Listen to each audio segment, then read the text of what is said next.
दोस्तों नमस्कार।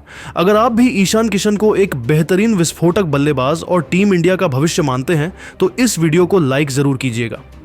दोस्तों, साल 2026 के T20 वर्ल्ड कप के लिए टीम इंडिया की घोषणा हो चुकी है और इस घोषणा के साथ ही क्रिकेट जगत में एक ऐसी खबर आई है जिसे सुनकर हर भारतीय फैन की आंखें नम हो गई हैं। जी हां, हम बात कर रहे हैं ईशान किशन की, जिनकी करीब 2 साल के लंबे अंतराल और कड़े संघर्ष के बाद टीम इंडिया की नीली जर्सी में वापसी हुई है। ईशान किशन जैसे ही वर्ल्ड कप स्क्वाड में शामिल हुए, वह अपनी भावनाओं को काबू में नहीं रख पाए और कैमरे के सामने ही फूट फूट कर रोने लगे। उनकी सिसकियों ने यह बता दिया कि पिछले कुछ महीनों में उन्होंने मानसिक रूप से क्या कुछ नहीं झेला है और किस तरह से कड़कती धूप और अकेलेपन में अपनी बारी का इंतजार किया है। बीसीसीआई ने जब वर्ल्ड कप के लिए 15 सदस्यीय टीम का ऐलान किया और उसमें ईशान किशन का नाम आया, तो जैसे मानो ईशान के लिए वक्त थम गया हो और उनकी वर्षों की कठिन मेहनत और तपस्या आज सफल हो गई हो। ईशान किशन ने भावुक होकर अपने बयान में प्रतिक्रिया जाहिर करते हुए कहा कि मैं शब्दों में बयान नहीं कर सकता कि यह मेरे लिए क्या मायने रखता है। एक वक्त ऐसा था जब मुझे लगा कि शायद मेरा करियर पूरी तरह खत्म हो गया है और क्रिकेट प्रेमी मुझे भूल चुके हैं, लेकिन मैंने कभी हार नहीं मानी और खुद को अंदर ही अंदर तैयार रखा। ईशान ने रोते हुए आगे कहा कि रातों की नींद उड़ गई थी। बस यही सोचता था कि क्या कभी दोबारा भारत के लिए खेल पाऊंगा या फिर यह नीली जर्सी पहनने का सपना अधूरा ही रह जाएगा। मैं बीसीसीआई, चयनकर्ताओं और विशेषकर कप्तान सूर्य कुमार यादव का तहे दिल से शुक्रिया अदा करना चाहता हूं, जिन्होंने मेरे बुरे वक्त में मुझ पर भरोसा दिखाया और मुझे इस लायक समझा कि मैं विश्व कप जैसे बड़े और गरिमापूर्ण मंच पर अपने देश का प्रतिनिधित्व कर सकूं। ईशान ने अपने उन फैंस को भी याद किया जो हर मुश्किल घड़ी में उनके साथ खड़े रहे और कहा कि यह वापसी मेरे उन करोड़ों फैंस के लिए है जिन्होंने सोशल मीडिया पर लगातार मेरा समर्थन किया और मुझे मानसिक रूप से टूटने नहीं दिया। आज जब मैं यह जर्सी दोबारा देख रहा हूं और इसे अपने हाथों में महसूस कर रहा हूं तो मुझे अपने संघर्ष के वो दिन याद आ रहे हैं जब मैं मुख्य टीम के मैदान से दूर अकेला घंटों पसीना बहाता था और मेरी आंखों में केवल वापसी का एक ही जुनून सवार था। आपको बता दें कि इस वर्ल्ड कप टीम में ईशान किशन के साथ साथ यशस्वी जायसवाल और तिलक वर्मा जैसे आक्रामक युवाओं को भी प्रमुखता से जगह मिली है, लेकिन ईशान की वापसी सबसे ज्यादा चर्चा और बहस का विषय बनी हुई है क्योंकि उन्हें कुछ अनुशासनात्मक कारणों और खराब फॉर्म के चलते लंबे समय तक राष्ट्रीय टीम से बाहर रखा गया था, जिससे उनके उज्जवल करियर पर संकट के काले बादल मंडराने लगे थे। कप्तान सूर्य कुमार यादव ने भी प्रेस कॉन्फ्रेंस में ईशान का बचाव करते हुए साफ कहा कि ईशान एक असली मैच विनर खिलाड़ी हैं और विश्व कप की ट्रॉफी जीतने के लिए हमें उनके जैसे निडर बल्लेबाज की आक्रामकता की बेहद जरूरत है। दोस्तों, जिस तरह ईशान किशन रो रो कर अपनी आप बीती सुना रहे थे और अपने दिल का दबा हुआ दर्द पूरी दुनिया के सामने बयां कर रहे थे, उसे देखकर पूरा क्रिकेट जगत और बड़े बड़े दिग्गज भी उनके समर्थन में आ गए हैं। अब ईशान के पास एक सुनहरा मौका है कि वह अपनी उसी पुरानी विस्फोटक फॉर्म को वापस लाएं और भारत को 2026 की चमचमाती वर्ल्ड कप ट्रॉफी जिताने में सबसे अहम भूमिका निभाएं। ईशान ने अंत में बहुत ही प्रभावशाली तरीके से कहा कि अब मेरा लक्ष्य सिर्फ व्यक्तिगत रिकॉर्ड या रन बनाना नहीं है, बल्कि भारत को एक बार फिर विश्व विजेता बनाना है और मैं इस सपने के लिए अपनी जान लगा दूंगा। दोस्तों, ईशान किशन की इस भावुक वापसी, उनके आंसुओं और उनके इस अटूट संघर्ष पर आपकी क्या व्यक्तिगत राय है? क्या आपको लगता है कि उन्हें वर्ल्ड कप की प्लेइंग 11 में नियमित रूप से मौका मिलना चाहिए या नहीं? नीचे कमेंट बॉक्स में अपनी कीमती राय हमें जरूर बताइएगा और ऐसी ही ताज़ा क्रिकेट अपडेट्स के लिए हमारे चैनल को सब्सक्राइब करना और वीडियो को शेयर करना बिल्कुल ना भूलें। धन्यवाद। दोस्तों नमस्कार। अगर आप भी ईशान किशन को एक बेहतरीन विस्फोटक बल्लेबाज और टीम इंडिया का भविष्य मानते हैं तो इस वीडियो को लाइक जरूर कीजिएगा।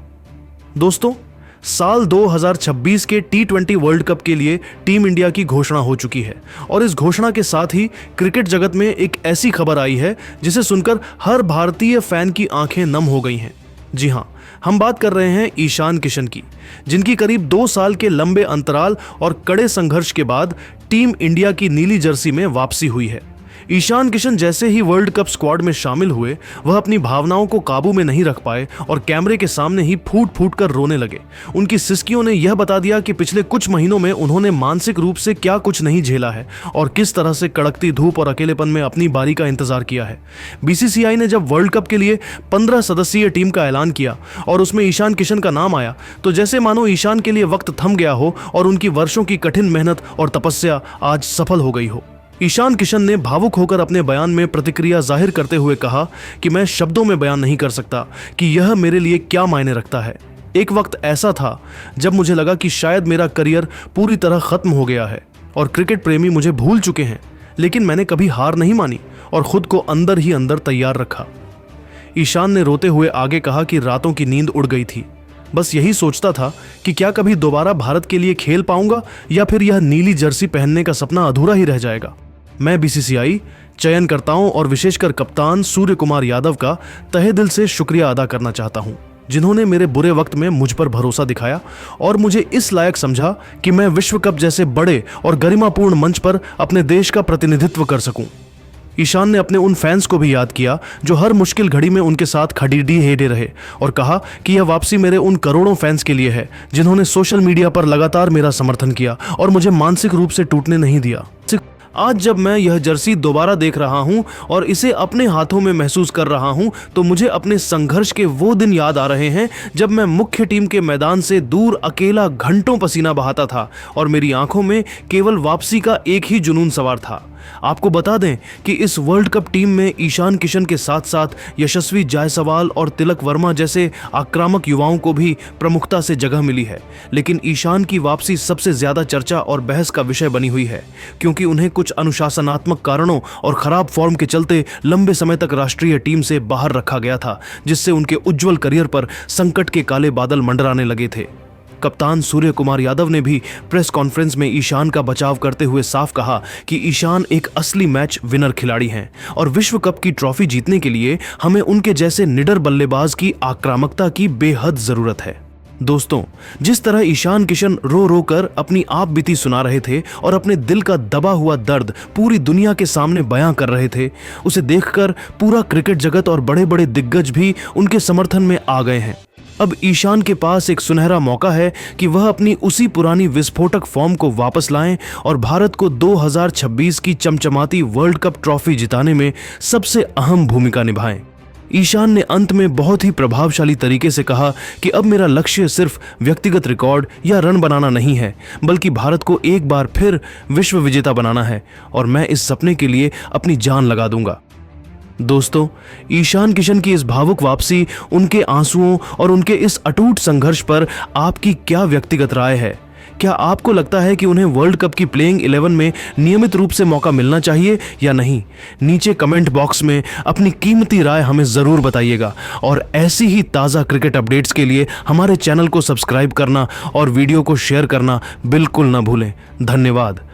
संजू पूरी तरह भावुक हो चुके थे। उन्होंने कहा कि वह किसी से नाराज नहीं है, लेकिन एक खिलाड़ी होने के नाते उन्हें भी अपने करियर को लेकर सवाल उठाने का हक है। उन्होंने कहा, मैं सिर्फ मौके चाहता हूं ताकि खुद को साबित कर सकूं। अगर मौका मिलेगा और मैं फेल हुआ तो सवाल उठाइए, लेकिन बिना मौके के सब तय हो जाना मुश्किल होता है। इस इंटरव्यू के खत्म होते ही सोशल मीडिया पर मानो भूचाल आ गया। फैंस दो हिस्सों में बंट गए। एक तरफ वो लोग जो संजू के दर्द को समझ रहे थे और उनके समर्थन में खड़े हो गए, वहीं दूसरी तरफ कुछ लोग इसे टीम मैनेजमेंट का आंतरिक मामला बताकर शांत रहने की सलाह दे रहे थे। लेकिन इतना तय है कि संजू सैमसन का यह भावुक बयान सिर्फ एक इंटरव्यू नहीं था, बल्कि एक खिलाड़ी के अंदर चल रही लड़ाई की झलक थी। भारत की जीत के जश्न के बीच यह पल याद दिला गया कि मैदान के बाहर भी खिलाड़ियों की अपनी जंग चलती रहती है। दोस्तों, आपको क्या लगता, भारत T20 वर्ल्ड कप 2026 का किताब अपने नाम कर पाएगा? अपनी राय नीचे कमेंट करके जरूर बताइएगा और अभी सब्सक्राइब कीजिए हमारे YouTube चैनल को। धन्यवाद।